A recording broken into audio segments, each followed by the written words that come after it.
This is The Scoop for Monday. I'm Sean Canan with the WMNF News headlines.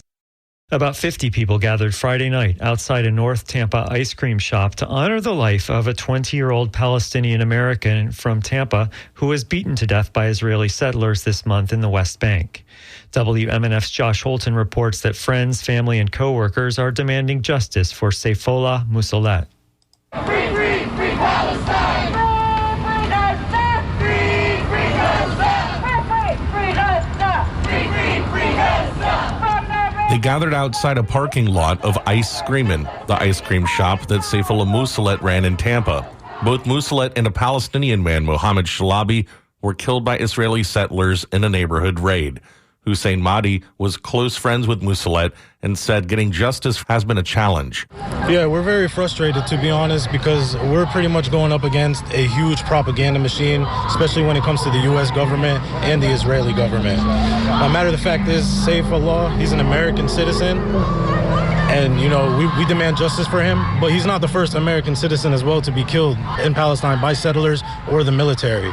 And unfortunately, the U.S. government has never took any positive action to bring justice to the families of the murdered ones. As the crowd waved Palestinian flags and held signs honoring the young men who were murdered, cars drove by honking in support as they tried to connect with the people of Tampa. We're hoping now that it hits close to home here in the Tampa community. We're hoping that people start to wake up and ignore the propaganda and actually do their research and find out what's really going on back home in Palestine. We want people to look at it with like an open mind and an open heart. Have some sympathy. You know, don't jump to conclusions right away. Don't believe everything you hear. You know, and that's what we hope from this. We hope that this can wake everybody up in the Tampa community, the Florida community, and hopefully America in general. Musallet is the 9th U.S. citizen to be killed by Israeli settlers or soldiers since 2022.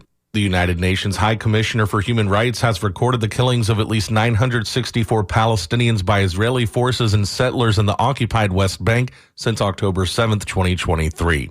For WMNF News, I'm Josh Holton in Tampa. Some of Hillsborough County's state representatives recapped the 2025 legislative session and fielded questions from their constituents at the Tampa Tiger Bay Club on Friday.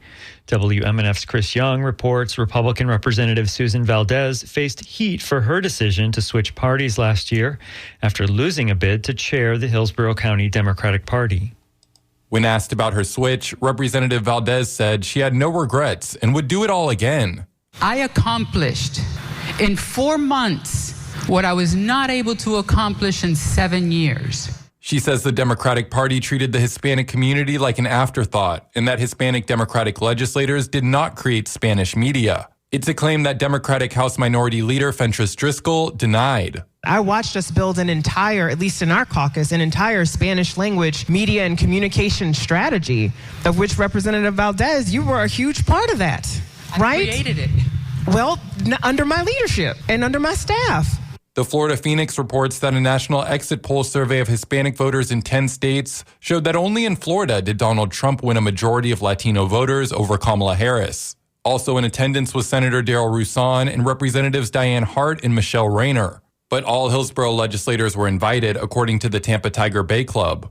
All panelists expressed disapproval of the newly opened immigrant detention center in the Everglades. Chris Young, WMNF News, Tampa.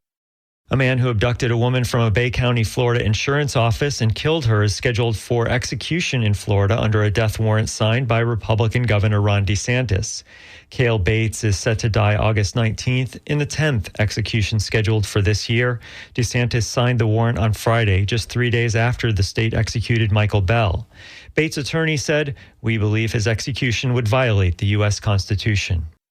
The audience of WMNF is fighting back against state and federal funding cuts. On Saturday, WMNF held a one-day fund drive to help make up for about $230,000 in cuts.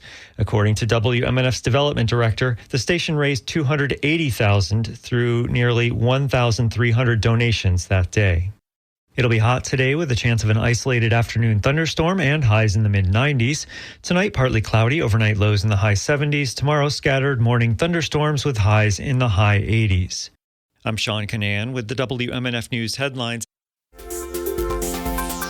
This is The Scoop, recorded at WMNF Tampa.